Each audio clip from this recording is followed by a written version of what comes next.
தமிழர்களும் வாழ்க்கை முறையும் இன்றைய தலைமுறை எப்படி வேண்டுமானாலும் வாழலாம் என்கிறது. ஆனால் நம் முன்னோர்கள் எண்களை மையப்படுத்தி வாழ கற்றுக் கொடுத்தார்கள். அதனால்தான் எண்ணும் எழுத்தும் கண் என தகும் என்று சொன்னார்கள். எப்படி தெரியுங்களா?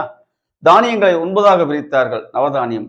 திசையை 8ஆக பிரித்தார்கள், கிழக்கு மேற்கு தெற்கு வடக்கு வடகிழக்கு வடமேற்கு தென்மேற்கு தென்கிழக்கு என்று 8ஆக பிரித்தார்கள். இசையை 7ஆக பிரித்தார்கள், சரிகம பதனி என்று. சுவையை 6ஆக படைத்தார்கள், இனிப்பு புளிப்பு உவர்ப்பு துவர்ப்பு கசப்பு கார்ப்பு என்று 6ஆக பிரித்தார்கள். நிலத்தை 5ஆக பிரித்தார்கள், குறிஞ்சி முல்லை மருதம் நெய்தல் பாலை என்று. காற்றை 4ஆக படைத்தார்கள், வாடை கோடை கொண்டல் கோண்டல் என்று 4ஆக பிரித்தார்கள். மொழியை 3ஆக பிரித்தார்கள், இயல் இசை நாடகம். இயல் பேச்சு, இசை பாட்டு, நாடகம் நடிப்பு.